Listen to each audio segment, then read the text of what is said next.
Assalamualaikum warahmatullahi wabarakatuh. Halo semuanya, perkenalkan saya Nur Permatahati, mahasiswi dari Fakultas Tarbiyah PGMI Institut Miftahul Huda. Saya akan mempresentasikan sebuah materi untuk memenuhi tugas mata kuliah teori-teori belajar dengan dosen pengampu Bapak Muhammad Rachandra MPD. Dalam video ini kita akan membahas salah satu teori belajar yang paling berpengaruh dalam dunia pendidikan, yaitu teori belajar behaviorisme. Yuk kita mulai. Apa itu teori behaviorisme?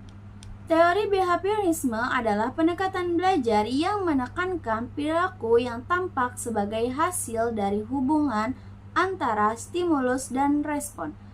Dalam pandangan behavioris, belajar adalah perubahan perilaku yang dapat diamati dan bukan proses mental yang terjadi di dalam pikiran. Tokoh-tokoh utama teori ini dikembangkan oleh tokoh-tokoh besar seperti yang pertama ada John B. Watson yang dianggap sebagai bapak behaviorisme. Yang kedua ada Ivan Pavlov dengan eksperimen klasiknya tentang anjing dan lonceng. Yang ketiga, B.F. Skinner yang mengembangkan konsep penguatan dalam belajar operasi. Prinsip-prinsip dasar behaviorisme. Ada beberapa prinsip utama dalam teori ini. Yang pertama ada stimulus dan respon. Belajar terjadi karena ada rangsangan yang diikuti oleh reaksi. Yang kedua ada penguatan. Perilaku yang diberi ganjaran cenderung diulang kembali. Yang ketiga ada hukuman.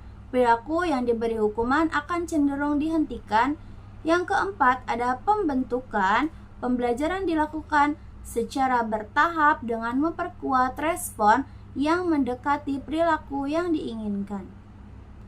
Contoh penerapan dalam pembelajaran. Dalam dunia pendidikan, behaviorisme diterapkan dalam bentuk yang pertama, memberikan reward kepada siswa yang menjawab benar. Yang kedua, memberi hukuman ringan bagi pelanggaran aturan.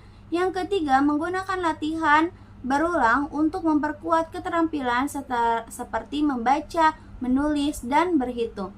Contohnya, seorang guru memberi bintang emas kepada murid yang disiplin.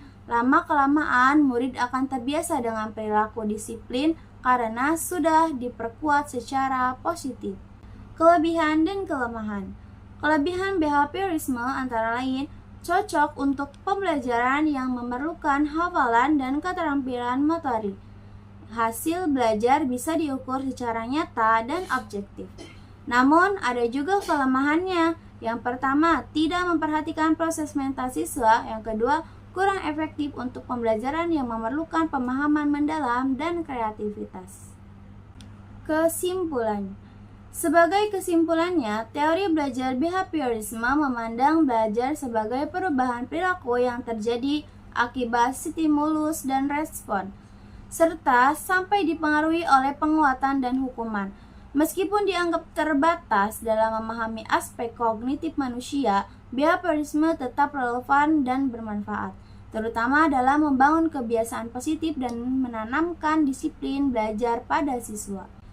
Terima kasih telah menyimak presentasi ini, semoga bermanfaat dan menambahkan wawasan kalian tentang teori belajar dalam dunia pendidikan. Maaf apabila ada salah kata. Wassalamualaikum warahmatullahi wabarakatuh.